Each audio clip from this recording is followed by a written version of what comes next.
I watched as she opened the silk seal. There was a great earthquake. The sun turned black, the moon blood red, and the stars fell to earth. The heavens receded, and all the lands were removed from their place.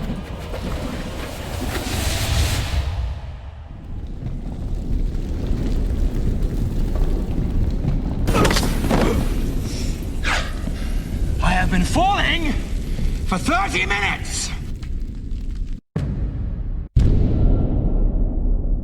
After having our #1 victory royale stolen by Lace, and seemingly seeing her and GMS being dragged into the abyss, we wake up and begin to explore the kingdom, which is now much more damaged than before and full of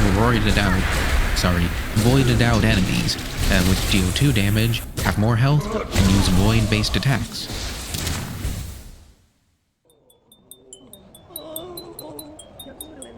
Yo, Sherma looks good in his new fit.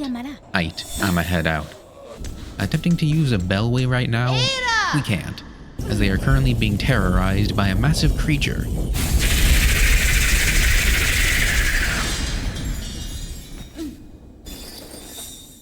The Bell Eater, who was rudely interrupted from its nap, and now he aims me. Dear Lord, please let me go back to Hello Nest. Bardoon and his butt were so much better than this.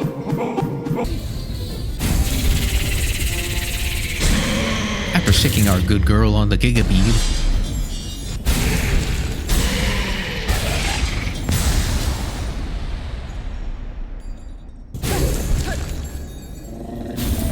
we are introduced to her Abyss, and learn a song that allows us to quickly return to the last bellway we traveled from. We confront the 3 we collected soul from earlier and learn their true identities. Snail shamans. Basically, they are a group of wizards obsessed with the abyss. To figure out what is going on down beneath the kingdom, we head to deep docks and enter an old diving bell.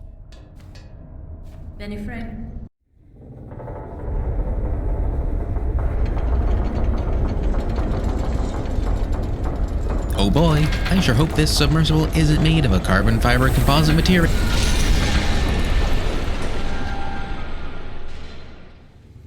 The creatures in the abyss may trigger trypophobia, which is why we grab the Silksong ability to get the GTFO of there as ASAP as possible.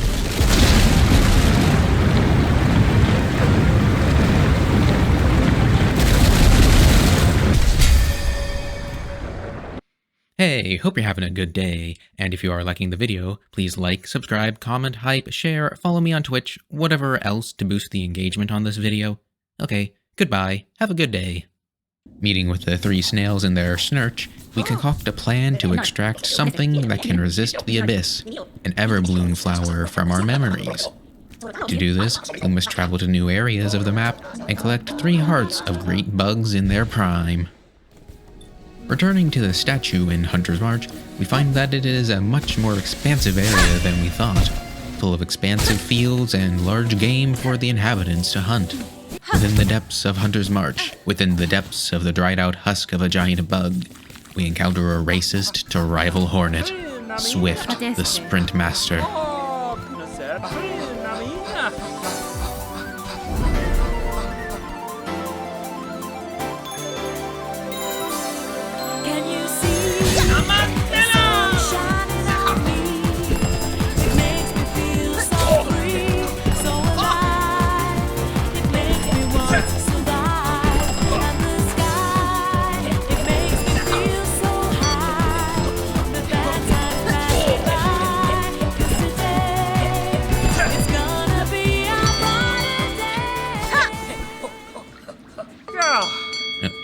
Oh yeah, forgot about the main quest for a second there. Here, we find the elderly queen of the Scar, and enter her dream to fight her in her prime.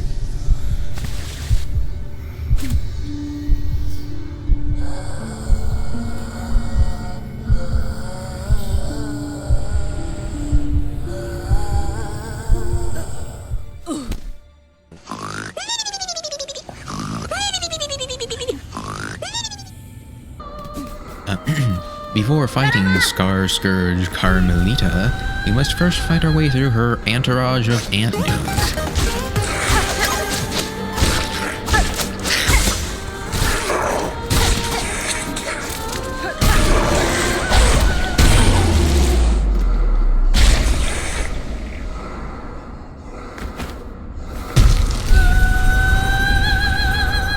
This absolute queen kicks your ass with her eyes closed while singing the battle theme. Is it wrong to simp for our ant idol Oshi? I definitely make this and a few other fights more difficult by doing them idol/spell only, so as to make it a fair/honorable fight, except for when the enemy uses BS tactics. Then it's poison, cogfly, and tax go burr.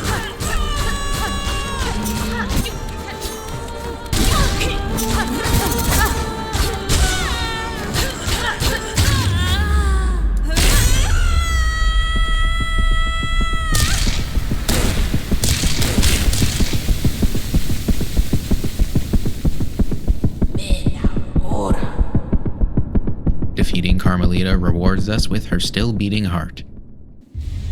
Ew.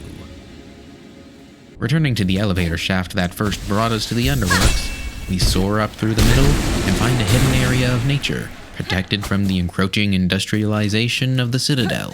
We soon find out just what, or rather who, has been keeping the Citadel's progress at bay. My boy Seth Goldman. Rest in peace, Seth, knowing that you are memorialized in a great boss who I will always remember for kicking my ass.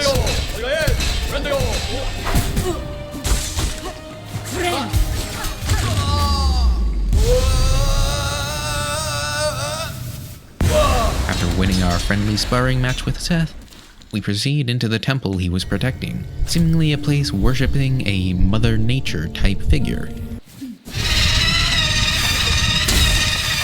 Nihilith. Hornet may be a spider, but Nihilith is the real wall-crawling menace around here. I want that wall-crawling and is prosecuted!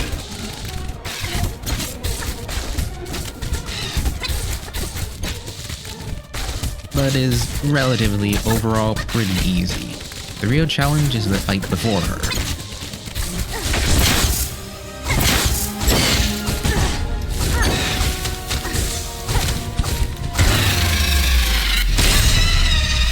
After defeating Mother Nature herself and obtaining her heart, we travel to the Sands of Crack.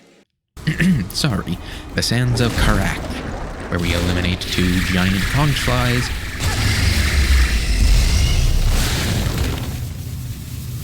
before reaching a giant coral tower containing the dried shells of an army of bugs. Entering the dream here shows us a beautiful underwater world full of amazing creatures that no longer exist in the modern day, all of which we are absolutely going to murder.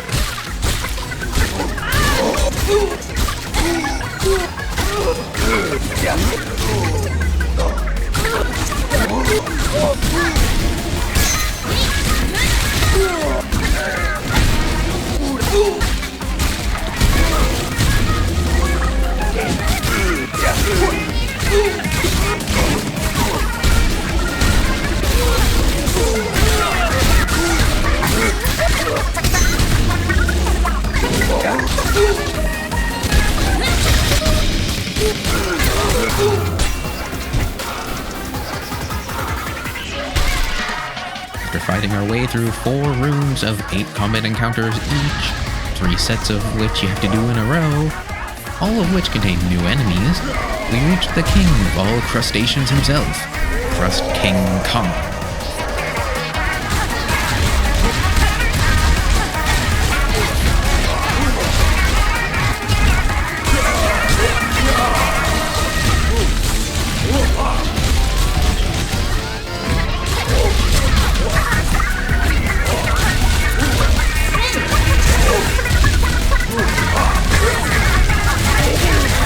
It's also pretty easy. The real challenge here is the gauntlets you have to beat to make it to him. And always remember the words of the wise, shrimps is bugs. Now that we have all 3 hearts, we can return to Snurch and get on with saving the day. Or we can cover some optional content I thought worth mentioning, like an optional boss, the Father of the Flame. Not because he is super difficult or interesting, but because I just thought of a joke to use him in. Are you hotboxing the fucking dryer? Damn, bro, I can't get no fucking privacy, bro. I swear to God. Hey, remember this guy from Sinner's Road? Yeah, me neither. But as it turns out, he was one of 2 princes of a now dead kingdom in Farloom. We can enter his mind, explore his vivid memories of his beautiful homeland and its unique ecology, then literally kill the memories of his gay lover and dance partner. Then the Green Prince himself. And the best part of all of this, it wasn't even necessary. I already have 3 other hearts. I just killed him for the fun of it. His heart will sit on the shelf in my bell home for all eternity, as a trophy. So canonically, Hornet is now a bloodthirsty psychopath. Now that we have stolen the hearts of Farloom's 3 most eligible bugs, we return to Snurch once more, lie down and take a well-deserved nap. Wait, what are you guys doing? No. Wait.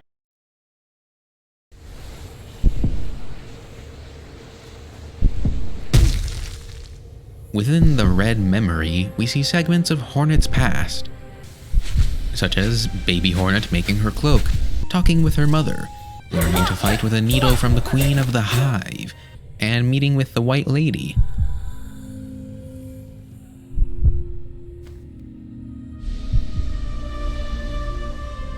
Who gives us the Everbloom.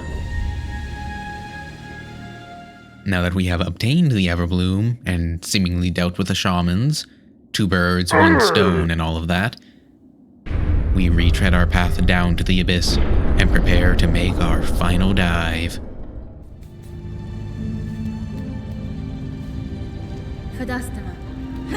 Once more unto the abyss.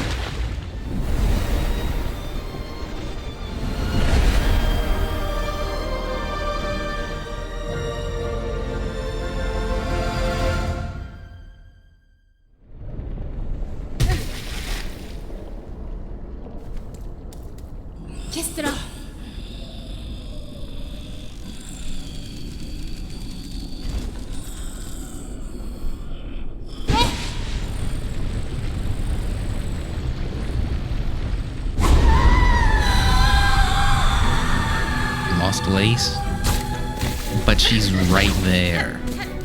As seen in my award-winning comment on this video, Lost Lace feels so much slower when watching somebody else fight her. Lace 3 is mostly the same as Lace 2, but a bit faster, has 3 phases, and uses some abyss attacks. The real challenge in this fight comes from being able to see fuck all. We are fighting a being corrupted by the abyss, while shrouded in the darkness of the abyss. Do you see the problem here? I don't blame you if you can't. I can't either.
orchestra.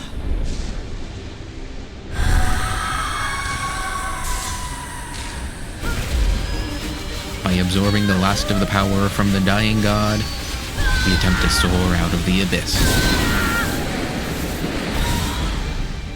But only make it part way before our Everbloom withers.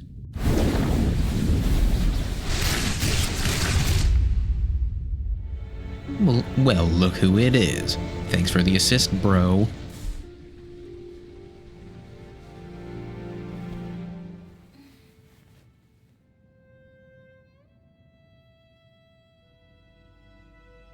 Having saved Farloom and Lace from an abyss-drenched fate, we end this story the only way I know how.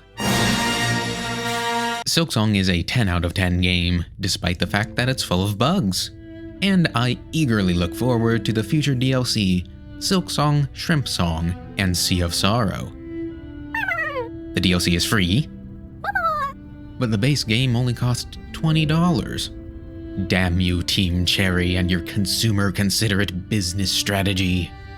I give this game a solid 100 points, in flea bounce.